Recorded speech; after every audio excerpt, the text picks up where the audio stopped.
Welcome to mojo TV. బులెటిన్ల ముందుగా headlines. తప్పుడు సాక్ష్యాలతో కేసులు, బాబు పాలనంతా అన్యాయమే, వైఎస్ జగన్.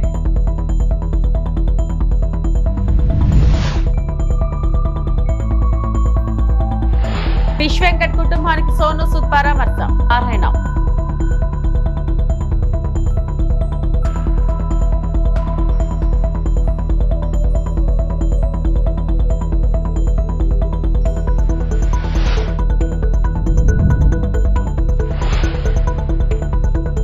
ఎస్సీలకు 42% రిజర్వేషన్లు ఇవ్వకుంటే రణరంగమే, బీఆర్ఎస్ ఎమ్మెల్సీ కల్వకుంట్ల కవిత హెచ్చరిక.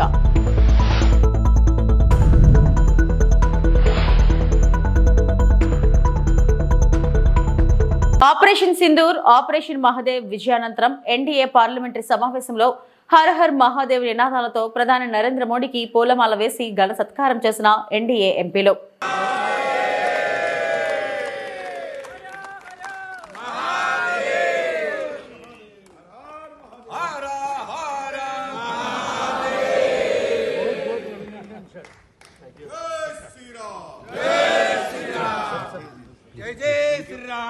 Thank you, sir. Please, sir. Varanasi, Ahmedabad, Hyderabad, and even Delhi were common. This change has इस चर्चा के दौरान उभर के हम आए हैं.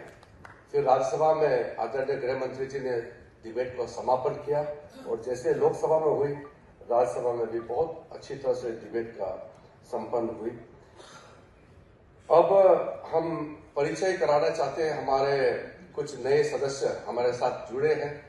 इस हमारे फैमिली में नए चुन के आए हैं, कुछ पुराने हैं फिर से चुन के आए हैं. मैं उनका परिचय कराना चाहता हूं आपके सामने में. जो मनोनीत हुए हैं, नॉमिनेटेड एमपीस हैं, उनका मैं पहले परिचय करवाऊंगा. सबसे पहले श्री उज्जवल देवराव निकम, एक बहुत ही प्रसिद्ध वकील है. सबने टेलीविजन में देखा होगा. ये हमारे नॉमिनेटेड एमपी है और अभी बीजेपी का सदस्यता भी लिया है. सी सदानंद मास्टर जी, इनके बारे में प्रधानमंत्री जी ने जब दुनिया के सामने में इनको पहले स्टेज पे लाया था तो सब परिचित हो गए हैं. ऐतिहासिक इनका फिगर के रूप में जाने जाते हैं. Resolution adopted by NDA on Pahalgam terrorist attack and Operation Sindoor and Operation Mahadev thereafter. America వాణిజ్య విధానాలకు కట్టుబడి ఉండాలంటూ సుంకాలు విధిస్తూ ప్రపంచ దేశాలపై ట్రంప్ ఒత్తిడి వ్యూహాన్ని అమలు చేస్తున్న నేపథ్యంలో విదేశాంగ మంత్రి జైశంకర్ అగ్రరాజ్యానికి చురకలు వేశారు. ప్రస్తుతం మనం సంక్లిష్ట అనిశ్చిత పరిస్థితుల్లో జీవిస్తున్నట్లు కేంద్ర మంత్రి చెప్పారు. కొంతమందిపై ఒక ఆధిపత్యం వహించడం సరికాదన్నారు. పారదర్శక తమ ప్రాతినిధ్య ప్రపంచీకరణ వ్యవస్థ అవసరమన్నారు. కొంతమంది ఆధిపత్యం వహించే ధోరణి కాకుండా అందరూ ప్రాతినిధ్యం వహించేలా ఉండాలన్నదే సమిష్టి లక్ష్యమన్నారు. భవిష్యత్తును రూపొందించడంలో నమ్మకంగా ఉండాలంటే మనపై మనకు భరోసా ఉండాలన్నారు. We live in complicated and uncertain times.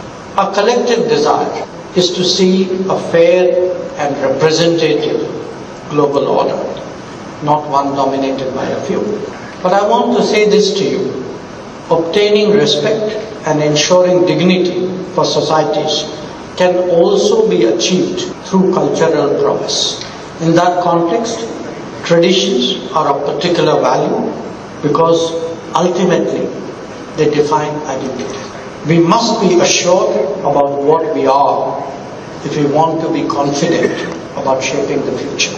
For nations like us, traditions are truly a great source of strength. Alluri Sitaramaraju జిల్లా పాడేరు 1-2 కిలోమీటర్ల దూరంలో ఉన్న లబ్ధిదారులకు కమాండో జీపుల్లో 5వ తేదీలోగా ఇంటి వద్దకే నిత్యావసర సరుకులు అందజేయడం జరుగుతుందన్నారు. పౌర సరఫరాల శాఖ మంత్రులు నాదెండ్ల మనోహర్ అల్లూరి సీతారామరాజు జిల్లా పర్యటనలో పాడేరు మండలం మినమలూరులో డిఆర్ డిపో అలాగే సుండ్రపుట్టలో మండల స్థాయి గోదాములు పరిశీలించారు. చెప్తున్నాం స్పేస్ ఇచ్చి పెట్టుకోండి అంటున్నా. స్టాకింగ్ చేసేటప్పుడు జాగ్రత్తగా మీరు ఒకసారి మొత్తం క్లీనప్ చేయించండి సార్. క్లీనప్ అయినాక ఇంకో పట్టా అయిపోయింది, ఇంకో పట్టా వేయించి పర్ఫెక్ట్గా చేయాలి.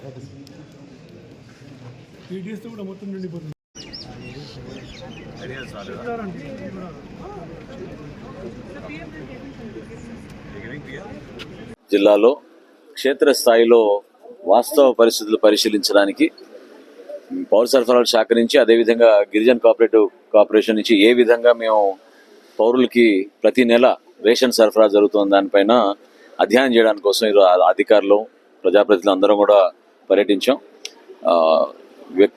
మహిళలందరూ కూడా ఎంతో సంతృప్తితోటి MDU వ్యాన్లని ఆపేసిన తర్వాత కొత్తగా ఏర్పాటు చేసిన ఈ వ్యవస్థ రేషన్ షాపుల ద్వారా పనులు మానుకోకుండా వాళ్ళకి అవకాశం దొరికినప్పుడు ఈ 15 రోజుల్లో సరుకులు తెచ్చుకున్న దానిపైన హర్షం వ్యక్తపరిచారు. అదేవిధంగా ఇంటికి వెళ్ళి డోర్ డెలివరీ చేసే విషయంలో కూడా వాళ్ళందరూ కూడా ఎంతో సంతృప్తి వ్యక్తపరిచారు.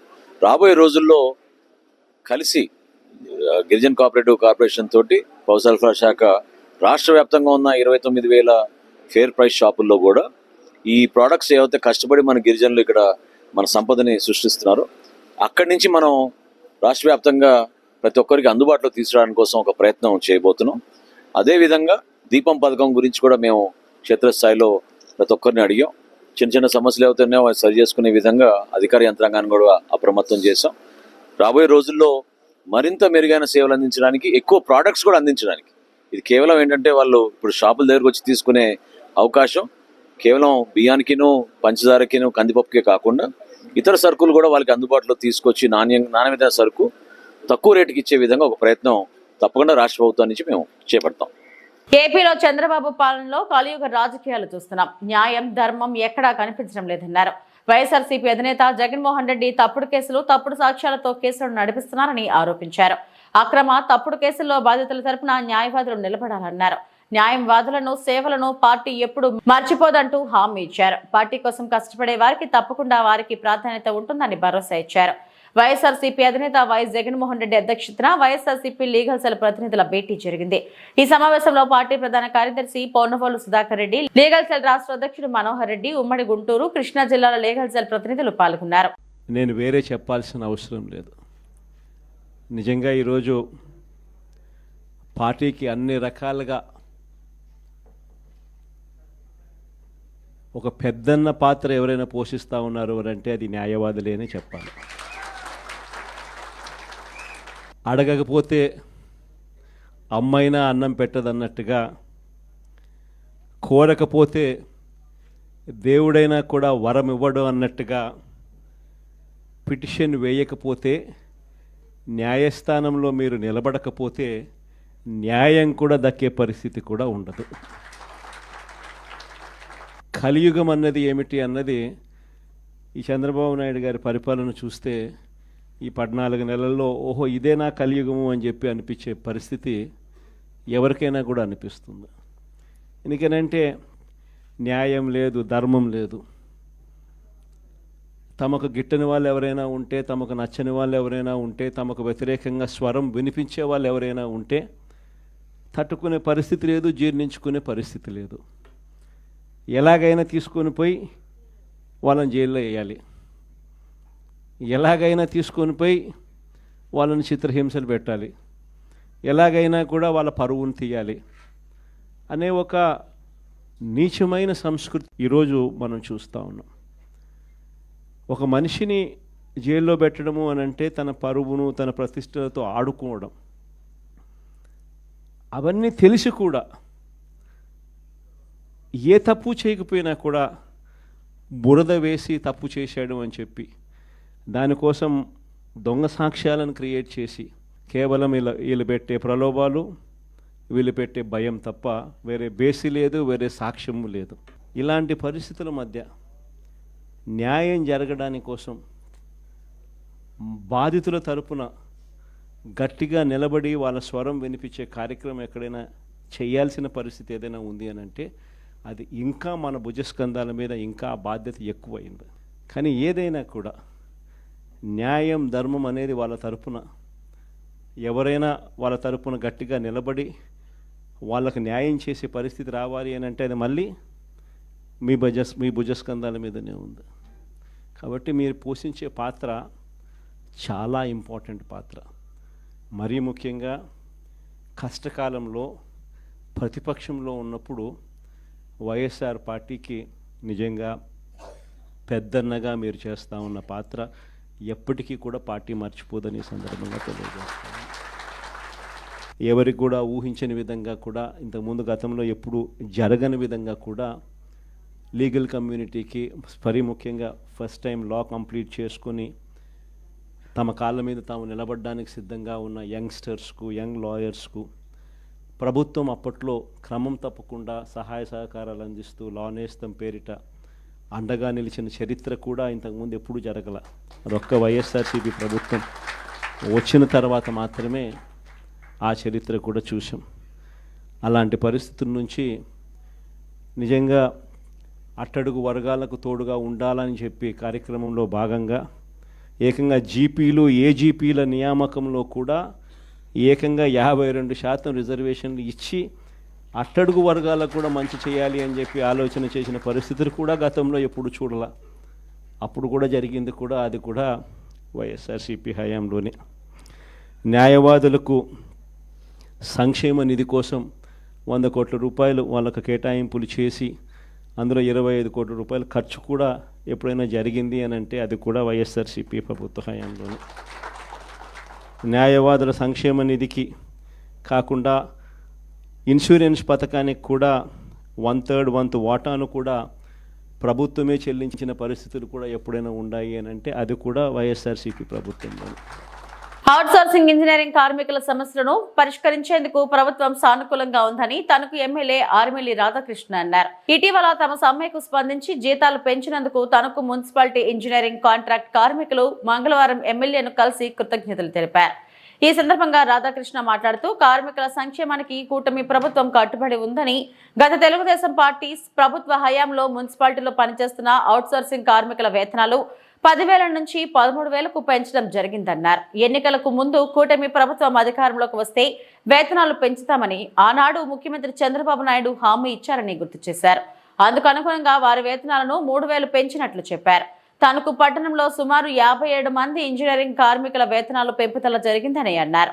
ఉద్యోగుల పట్ల కూటమి ప్రభుత్వం అండగా ఉంటుందని, అంతేకాకుండా వారి కుటుంబాలకు సంక్షేమ పథకాలు అందించడానికి ప్రభుత్వం చర్యలు తీసుకుంటుందని చెప్పారు. ఈ కార్యక్రమంలో municipal engineering contractor outsourcing union కార్మికులు పాల్గొన్నారు. పనిచేస్తున్నటువంటి అవుట్సోర్సింగ్ నాన్ పిహెచ్ వర్కర్స్కి సంబంధించి వారి జీతాల పెరుగుదల కోసం వారు దీర్ఘకాలికంగా ప్రభుత్వాన్ని డిమాండ్ చేయడం జరుగుతుంది. గతంలో ముఖ్యమంత్రిగా చంద్రబాబు నాయుడు గారు 14-19 కాలంలో 10,000 రూపాయలు ఉన్నటువంటి outsourcing employees, municipal engineering workers జీతాలని 10,000 నుంచి 13,000 చేయడం జరిగింది. అదేవిధంగా గత ఎన్నికల ముందు కూటమి ప్రభుత్వం వస్తే మున్సిపాలిటీల్లో పనిచేస్తున్నటువంటి నాన్ పిహెచ్ వర్కర్స్ అందరికీ కూడా, అవుట్సోర్సింగ్లో ఉన్నటువంటి వారందరికీ కూడా జీతాలు పెంచుతామని ఏదైతే ఆ రోజు ముఖ్యమంత్రి చంద్రబాబు నాయుడు గారు హామీ ఇచ్చారో దానికి అనుగుణంగా ఈరోజు వారి జీతాలని 3,000 రూపాయలు పెంచి ఇప్పుడు కేటగిరీ 2లో ఉన్నటువంటి ఎంప్లాయీస్ ఎవరైతే ఉన్నారో వారి జీతాలు 18,500 రూపాయల నుంచి 21,500 రూపాయలు. అదేవిధంగా కేటగిరీ 3లో ఉన్నటువంటి అవుట్సోర్సింగ్ ఎంప్లాయీస్ జీతాలు 15,000 రూపాయల నుంచి 18,500 రూపాయలు ఈరోజు ప్రభుత్వం పెంచడం జరిగింది. దీని ద్వారా మన తణుకు పట్టణంలో ఉన్నటువంటి దాదాపు 57 మంది అవుట్సోర్సింగ్ నాన్ పిహెచ్ వర్కర్స్కి ఈరోజు జీతాలు పెరుగుదల వలన వారందరూ కూడా ప్రయోజనం పొందుతారు. అదేవిధంగా ప్రభుత్వం ఎప్పుడూ కూడా ఉద్యోగస్తుల పట్ల కానీ, అదేవిధంగా రాష్ట్ర ప్రజల పట్ల కానీ ఏ విధమైనటువంటి హామీలు ఇచ్చిందో, ఏ విధంగా వారికి అండగా నిలబడారో ఆ విధంగా ఈరోజు ప్రభుత్వం వెళ్తుంది. దానిలో భాగంగా ఈ మున్సిపల్ అవుట్సోర్సింగ్ ఎంప్లాయీస్ అందరికీ కూడా జీతాలు పెంచడంతో పాటుగా వారి కుటుంబాలు కూడా సంక్షేమ కార్యక్రమాలు అందించే విధంగా కూడా ప్రభుత్వం చర్యలు తీసుకుంటుందని ఈరోజు స్పష్టమైనటువంటి హామీ ఇవ్వడం జరిగింది. దాంతో పాటుగా రిస్క్ అలవెన్స్ ఇవ్వడంతో పాటుగా అలాగే వారి రిటైర్మెంట్ని కూడా 60 నుంచి 62 సంవత్సరాలు పెంచడం కూడా జరుగుతుంది. ఈ విధంగా వారికి అన్ని విధాలుగాను కూడా అండగా నిలబడుతుంది. ఏదైతే ఈ వర్కర్స్ యూనియన్స్ వారు కూడా ఈరోజు వారు కోరేరు ప్రభుత్వం అధికారంలోకి వస్తే అవుట్సోర్సింగ్ ఎంప్లాయీస్ అందరికీ కూడా జీతాలు పెంచుతామని ఆ రోజు ముఖ్యమంత్రిగా చంద్రబాబు నాయుడు గారు కానీ, పవన్ కళ్యాణ్ గారు కానీ, లోకేష్ గారు కానీ ఆ రోజు హామీ ఇవ్వడం జరిగింది. దానికి అనుగుణంగా ఈ హామీని అమలు చేసి ఈరోజు ఉద్యోగస్తుల పట్ల ఒక సానుకూల దృక్పథంతో ప్రభుత్వం ముందుకు వెళ్తుందని ఈ సందర్భంగా తెలియజేసుకుంటాం. ఇటీవల అనారోగ్య కారణాలతో మృతి చెందిన కమీడియన్ ఫిష్ వెంకట్ కుటుంబాన్ని బాలీవుడ్ నటుడు సోను సూద్ పరామర్శించారు.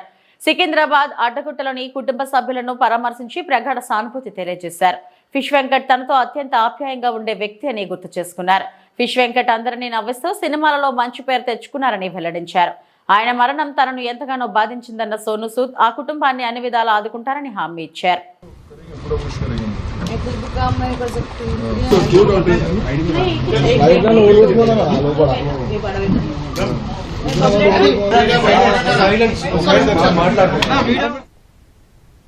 హైదరాబాద్ మహానగరంలో జోరు వర్షం కురుస్తుంది. వనస్థలిపురం, హయత్ నగర్, పంచగుట్ట, కూకట్పల్లి వరకు అన్ని ప్రాంతాల్లో భారీగా వాన పడుతుంది.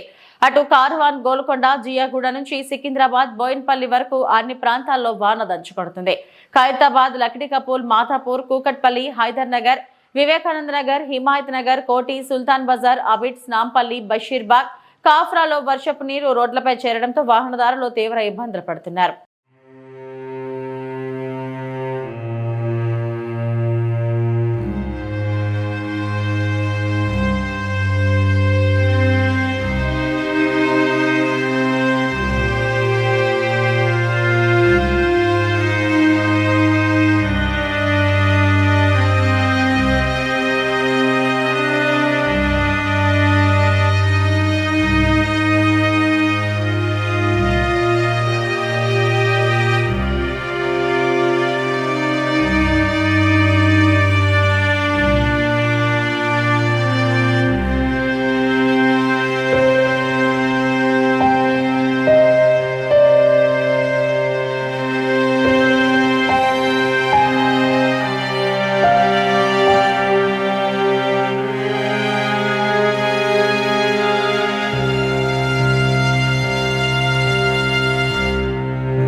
బంజారా హిల్స్ రోడ్ నెంబర్ 1/12 లో రోడ్డు కుంగింది. అకస్మాత్తుగా రోడ్డు కుంగడంతో అటుగా వస్తున్న నీటి ట్యాంకర్ అందులో పడిపోయింది.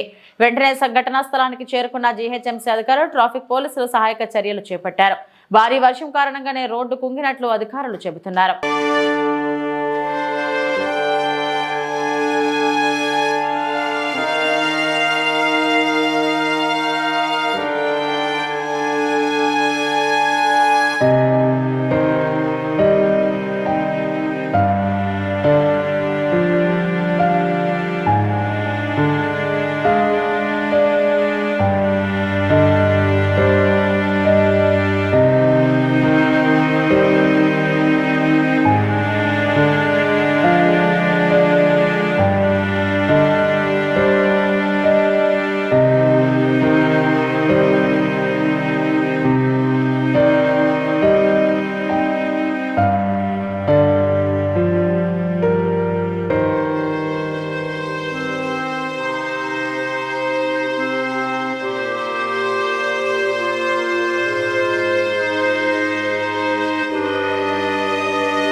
ను సెయిల్లో విలీనం చేసేందుకు కట్టుబడి ఉన్నట్లు బీజేపీ రాష్ట్ర అధ్యక్షుడు మాధవ్ తెలిపారు.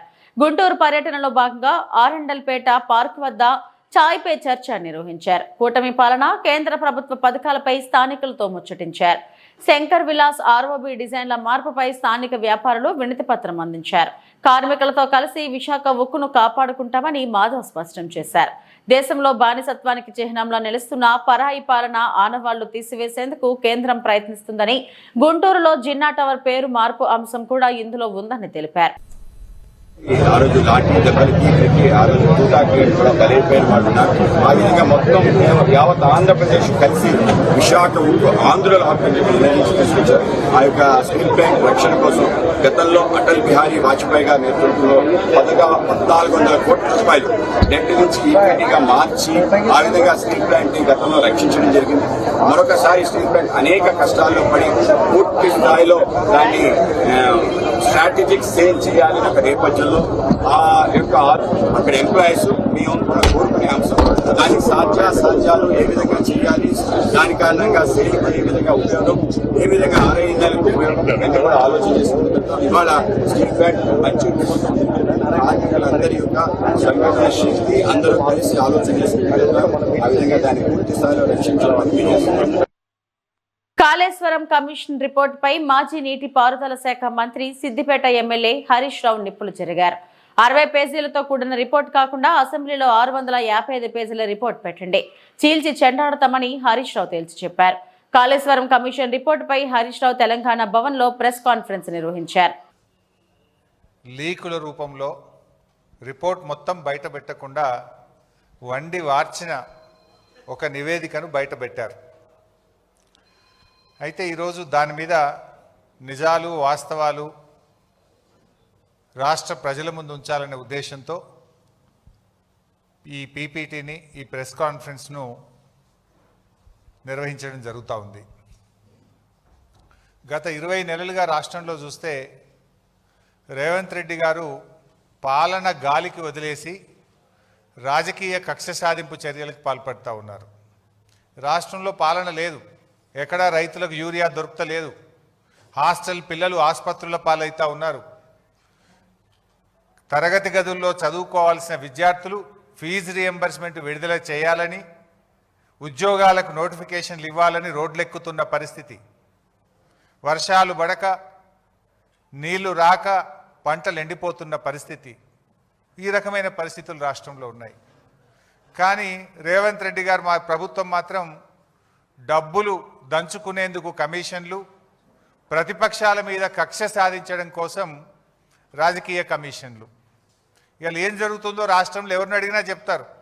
ఫైనాన్స్ డిపార్ట్మెంట్లో బిల్లు పాస్ కావాలంటే 10%, 12% కమిషన్లని కాంట్రాక్టర్లే సెక్రటరియట్లపై ధర్నాలు చేస్తున్నారు.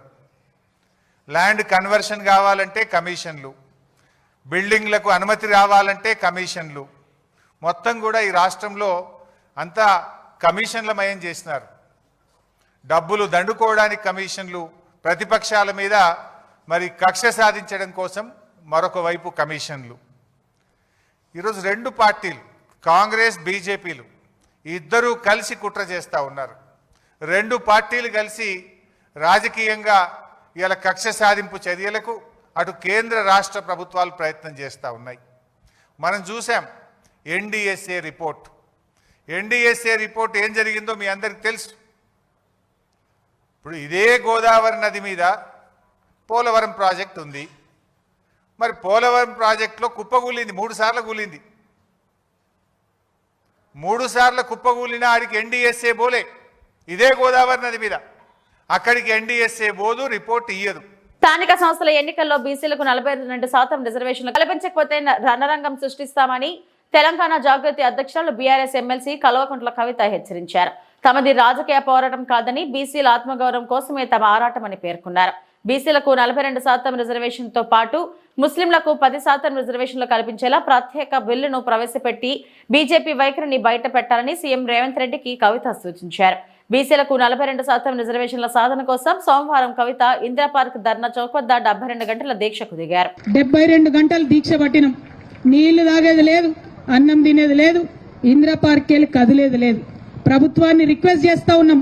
ఇది వరకు తెలంగాణ జాగృతి ఏ ఉద్యమం చేసినా ప్రభుత్వం ఇచ్చినటువంటి సమయానికి లోబడే ఉద్యమాలు చేసినాం, శాంతియుతంగా ఉద్యమాలు చేసినాం.